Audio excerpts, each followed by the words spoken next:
Vamos aplicar um exercício agora aqui, que a gente faz em português, quando a gente estuda interpretação de texto ou construção das orações da frase. A gente pega a sentença e lê ela da conclusão para o começo. Então seria mais ou menos você pegar esse texto e você lê ele do final, que é a conclusão, até o começo, para entender consequência e depois você ver a causa, tá? Então vamos ler a frase aqui, ó. O Senhor Deus, pois, o lançou fora do jardim do Éden para lavrar a terra de que fora tomado, para que não estenda a sua mão e tome também da árvore da vida e coma e viva eternamente. Então disse o Senhor Deus, eis que o homem é comum de nós, sabendo o bem e o mal. Conseguiu entender o que eu fiz aqui? Lendo na sequência, a gente vê Deus fazendo a constatação, né? Eis que o homem é comum de nós, sabendo o bem e o mal.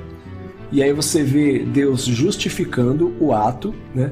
Para que não estenda a sua mão e tome também da árvore da vida e coma e viva eternamente. E aí você tem por último a atitude de Deus. O Senhor Deus, pois, o lançou fora do jardim do Éden para lavrar a terra de que fora tomado.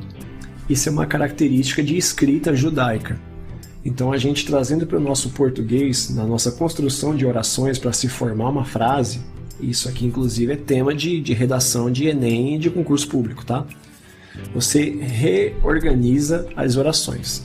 Você começa com uma atitude, você tem no meio da frase a justificativa e no final a constatação. Então vamos lá, a atitude de Deus. O Senhor Deus, pois, lançou fora do jardim do Éden para lavrar a terra que fora tomado. Justificativa. Ora, para que não estenda a sua mão e tome também da árvore da vida e coma e viva eternamente. E aí, constatação. Eis que o homem é comum de nós, sabendo o bem e o mal. Ficou fácil de entender agora? Então, Deus não expulsou o homem do Éden porque ele desobedeceu comendo da árvore. Deus expulsou o homem do Éden porque agora sendo conhecedor do bem e do mal, ou seja, tendo discernimento, tendo capacidade de poder entender as coisas, né, o homem ele estenderia a mão e comeria também do fruto da árvore da vida, e em consequência disso ele viveria eternamente. Aí você fala assim, mas Deus então não queria que o homem fosse que nem ele, viver eternamente conhecendo bem e o mal? Não, peraí. Se você começou a ir por esse caminho, está bem longe da realidade, tá? A preocupação de Deus aqui é o seguinte, Deus ele já tinha uma experiência com alguém que tinha uma condição de pecado e estava em condição de imortalidade. Quem é esse ser? Pecaminoso e eterno. O diabo. Não tem salvação para ele, porque ele tem o dom da imortalidade, ele foi criado para ser eterno. Mas ele vai ser lançado no lago de fogo. Sim, para ser atormentado eternamente. É o castigo eterno para um ser imortal. Tanto que eu e você pecamos deliberadamente. E como é que a gente resolve isso? A gente se arrepende, a gente ora para Deus, a gente ajoelha, pede perdão e a gente segue o nosso caminho. Como é que era isso no tempo antes de Jesus? Você pecava, preparava um cordeiro bonitinho, cuidava, sem defeito nenhum, levava para o templo, o sacerdote sacrificava pela expiação do seu pecado e estava pago o seu pecado. Como não existe arrependimento para uma condição angelical, né?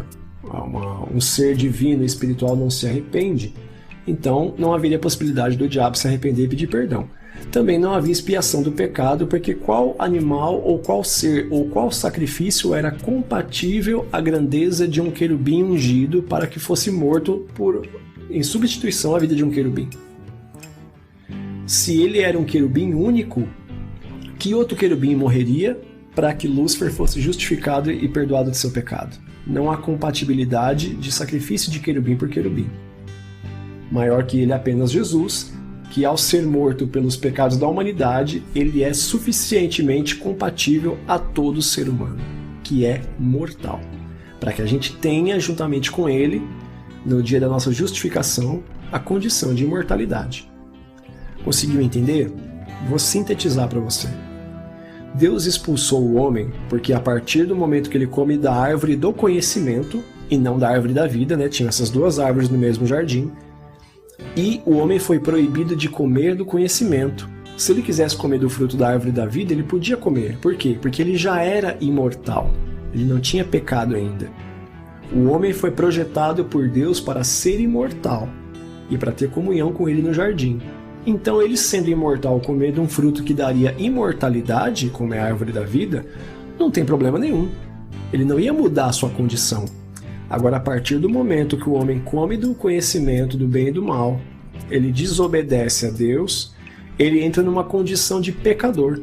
Se ele, na condição de pecador, come da árvore que dá a imortalidade, ele passa a ser mais um ser pecador imortal, para a qual não haveria salvação compatível.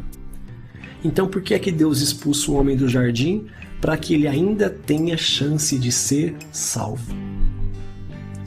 Veja bem, Deus expulsa o homem para que ele seja pecador, mas agora mortal, para que seja possível que haja sacrifício pela expiação do seu pecado e haja chance de um homem, ainda que pecador, seja salvo. Então veja que Deus ele não está sendo egoísta, Deus não está sendo centralizador, mas Deus está sendo 100% amoroso com o homem.